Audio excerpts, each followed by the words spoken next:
Hi there, this is Steve from STO N SHO. We're out here today at Ford. We're doing a fitment on the 2025 Mach-E, the non-GT. We didn't think there was any changes on here.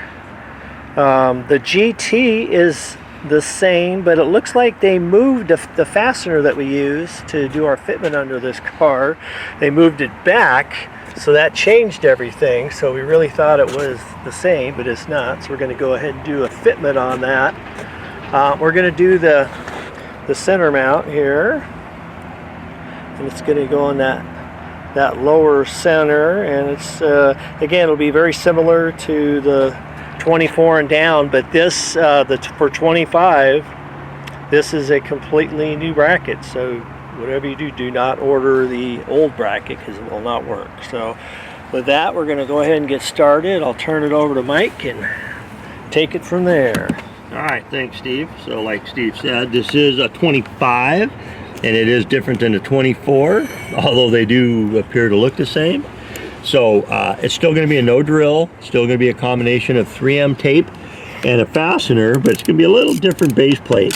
We're going to remove the one center.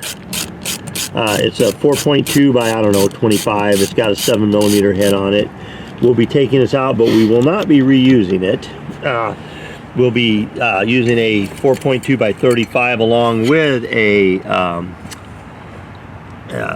5/16 spacer. Sorry about that, I drew a blank.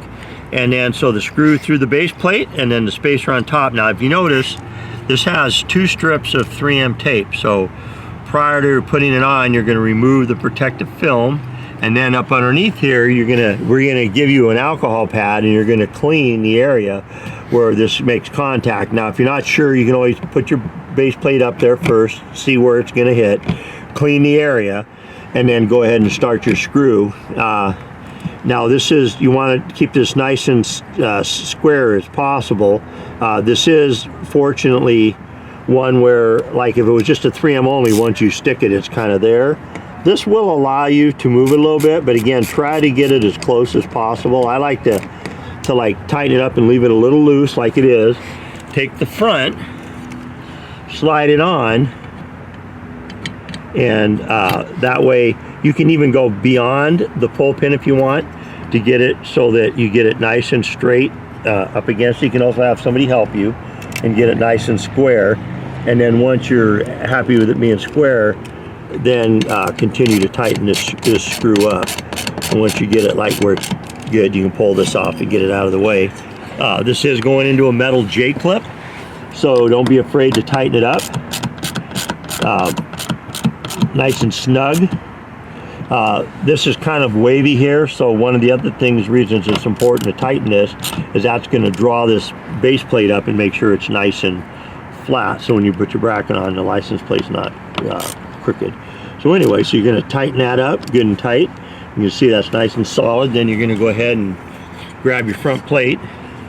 You're going to start it in, get it to where it hits the pull pin, get it by the pull pin, and push it till it clicks into place, and there you go, you're installed.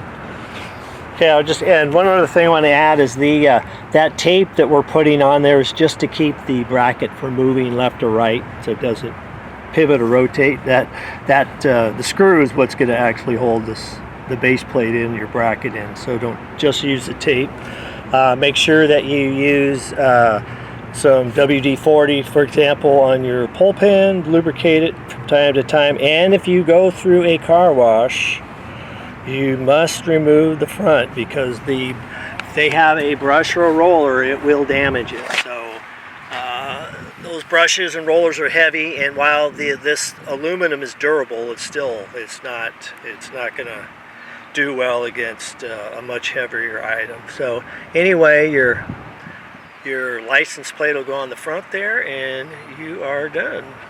We're going to now show you how to mount the license plate to the front bracket. You're going to take your plate, take the screw, put it through the plate, then line it up on the bracket like so.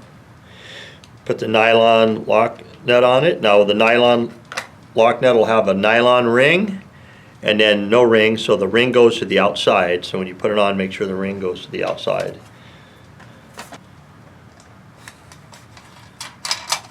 take your 10mm socket or wrench, if you have just a wrench, Phillips screwdriver, and just tighten them up.